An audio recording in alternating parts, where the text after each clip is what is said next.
Hello, my name is Dariana. I am doing a presentation over social commerce from chapters 5, 6, and 8. What is social commerce? Social commerce is a subset of e-commerce. It uses social media apps to enable online shoppers to interact and collaborate during shopping experiences and assist retailers and customers during the process. There are 5 steps in place when it comes to making decisions about shopping. First is the problem recognition, information search, evaluation of alternatives, purchase, and post-purchase. Marketers are influenced by social commerce whether they realize it or not. We live in a day and age of social media where everyone of all ages has a social media account somewhere in some way, shape, or form, and it is easy to access the content on social media. Recommendations are a big thing when it comes to marketing and social commerce. And by recommendations, I mean like when someone likes something, they're basically recommending that product or that post or whatever. They like it, meaning other people are going to be persuaded to look at it because the user that they follow likes that particular post. Reviews bring help to consumers when they go to buy a product.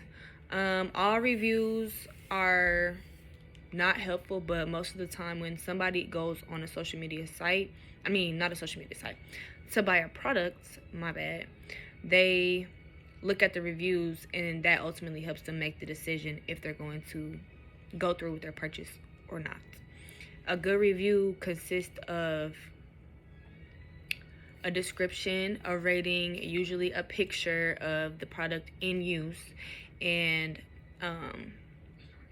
typically if it's a good review, then it's pretty thorough as well. Some social commerce strategies are share tools, recommendation indicators, reviews and ratings, and testimonials. Reviews and ratings are self-explanatory. I just explained that is when somebody basically tells their experience with the product. A testimonial is testing the product, and yeah. There are many types of social influence. First is social proof, authority, affinity, scarcity, reciprocity, and consistency. And the benefits of social commerce are it enables marketers to monetize the social media investment by boosting site and store traffic. It solves social media return on investment dilemmas. It provides more data about the customer behavior as it relates to the brand. It makes online shopping fun and enjoyable. It makes sharing brand impressions easy, and it also keeps brands up to date with their competition. For Chapter 5, this discusses the growing use of social media in the courtroom and the steps companies need to take properly.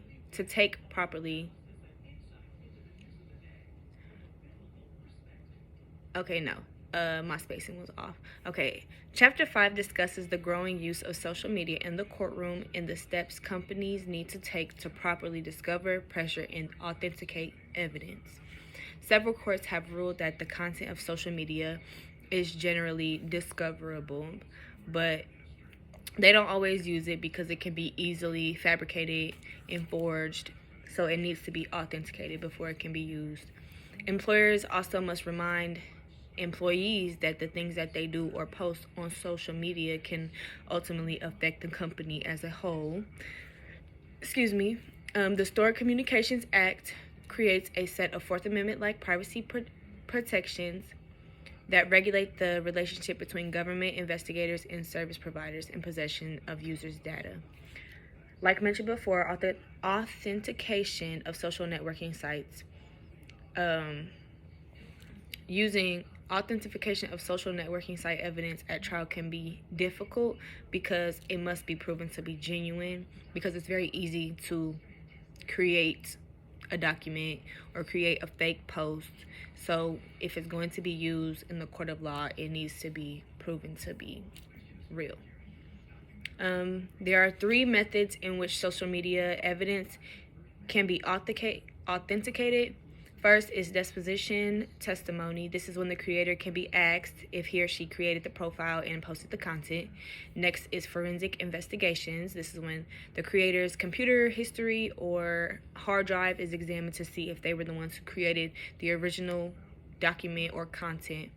And last is a subpoena third-party social networking website.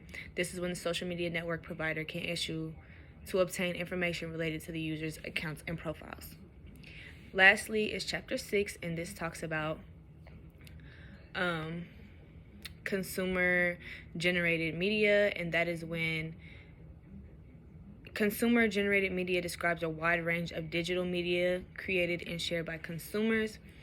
It is also to avoid criminal and civil law sanctions by copyright infringement. Care should be taken to ensure that all necessary rights for publication on social networking sites have been properly assigned. Basically, chapter 6 is about copyright infringement.